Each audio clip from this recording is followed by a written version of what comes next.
અમદાવાદના પાલડી વિસ્તારમાં કોઈપણ પ્રકારની નોટિસ વગર શિવ મંદિરને તોડી પાડવાની ઘટનાને લઈને સ્થાનિકોમાં રોષ જોવા મળ્યો છે। ત્યારે સ્થાનિકોએ જાતે જ શિવ મંદિરનું નિર્માણ કાર્ય શરૂ કરી દીધું છે। 2 દિવસ પહેલા કોર્પોરેશને કોઈપણ પ્રકારની નોટિસ કે જાણ કર્યા વિના આ મંદિરને તોડી પાડ્યું હતું। ત્યારે ગઈકાલે સ્થાનિક લોકો દ્વારા આરોપ પણ લગાવવામાં આવ્યો હતો કે આ મંદિર કોઈપણ રીતે નડતરરૂપ નહોતું, છતાં પણ તેને તોડી પાડવામાં આવ્યું છે અને તેના નિર્માણ માટે 24 કલાકનું અલ્ટિમેટમ પણ આપવામાં આવ્યું હતું અને હવે આજે 24 કલાક બાદ સ્થાનિય લોકો દ્વારા શિવ મંદિરને નિર્માણની કામગીરી જાતે જ શરૂ કરી દીધી છે। સ્થાનિકોએ જવાબદારો સામે પગલાં ભરવા માટે ધરણા પણ યોજ્યા હતા। 24 કલાકના સમયમાં કોર્પોરેશને મંદિરનું કામ શરૂ ન કરતા આખરે સ્થાનિકો દ્વારા જ આ મંદિરના નિર્માણનું કાર્ય શરૂ કરી દેવામાં આવ્યું છે। 2 દિવસ પહેલા મંદિરને કોર્પોરેશન દ્વારા તોડી પાડવામાં આવ્યું હતું। સ્થાનિકોનું કહેવું છે કે આ મંદિર નડતરરૂપ નહોતું, જેના કારણે તો પણ આ મંદિરને તોડી પાડવામાં આવ્યું છે, જેનાથી સ્થાનિકોમાં રોષ હતો। 24 કલાકનું અલ્ટિમેટમ આપ્યું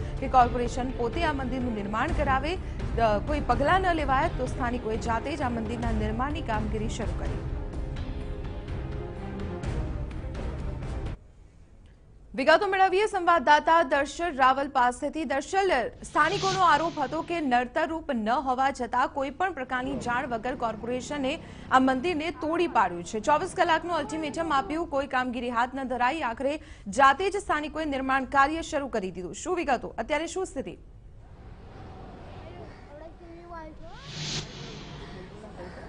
ચોક્કસથી દીપાલી, જે પ્રકારની ઘટના બની છે અને સ્થાનિકોમાં જે નારાજગી છે તે નારાજગી દૂર નહીં થઈ શકે, કારણ કે એક આસ્થાનો વિષય છે, ભક્તિ સાથે જોડાયેલો વિષય છે।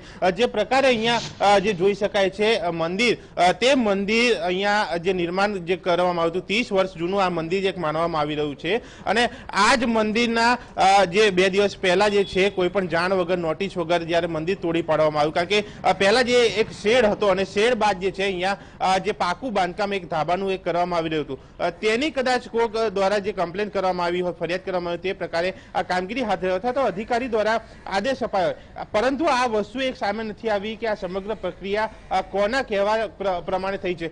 પરંતુ આ જે ઘટના બની છે તેને જોતા સ્થાનિકોમાં એક નારાજગી પણ વ્યાપી છે અને તેને લઈને અહીંયા એક ધરણા પણ કરવામાં આવ્યા હતા અને આ ધરણા બાદ જે કહી શકાય છે કે આખી જે વાત જે છે તે વધુ વણસી શકે તેવી પણ હતી, એટલે કે આ વાત વણશે નહીં તેને જોતા આ જે કહી શકાય છે કે સ્થાનિકોમાં એક મનાવવાનો પ્રયાસ પણ કરાયા હતા। રોહિતભાઈ, એક અહીંયા આશ્વાસન અપાયા હતા, મનાવવાના પ્રયાસો થયા હતા અને તે બાદ હવે સ્થાનિકો દ્વારા મંદિર બનાવવાની પ્રક્રિયા, આ સ્થાનિકો દ્વારા પુનઃનિર્માણ થઈ રહ્યું છે અને જે પ્રમાણે એ લોકોએ સમજાવવાનો પ્રયત્ન કર્યો હતો કે આ બની જશે, આ જે બનાવવાનો પ્રયત્ન થઈ રહ્યો છે એ સ્થાનિકો દ્વારા થઈ રહ્યો છે અને આવેદનપત્ર આપ્યું, આમાં બી એ સૂચના આપવામાં આવી હતી કે ભાઈ તમે આ પુનઃનિર્માણ થાય એ વ્યવસ્થા ઊભી કરો, આ પ્રમાણેની માંગણી કરવામાં આવી હતી સ્થાનિકો દ્વારા અને હું બી આવેદનપત્રમાં સાથે હતો।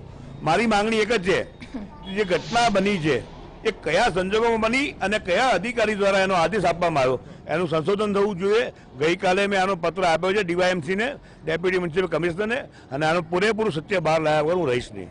સ્થાનિક તરીકે તમારું શું કહેવું છે? અહીંયા જે પ્રકારે આખું મંદિર હતું, કેટલું જૂનું મંદિર અને લોકો પણ આવતા હતા, ત્યારે આ પ્રકારની ઘટના કઈ રીતે જોવું? 20 વર્ષ જૂનું આ મંદિર છે। આ મંદિર એવું છે કે બધાથી ચાલે છે, કોઈ પૂજારી નથી, કશું છે નહીં, બરાબર? મંદિરમાં સવારે લગભગ તમને કહું કે પબ્લિક 6 વાગ્યાથી 6, 6:30 થી આવે છે, રાતે 10, 10:30 સુધી મંદિરમાં દર્શન કરવા આવે છે અને દરેક ભાવિકોને ઈચ્છા થાય એવી સેવા કરે છે। કોઈ જાતની સેવા કરે છે, કોઈ પૈસા આપીને સેવા કરે છે। મુકેશભાઈ જેવા ઘણું બધું મંદિરનું કરે છે, ધન્યવાદ છે એમને।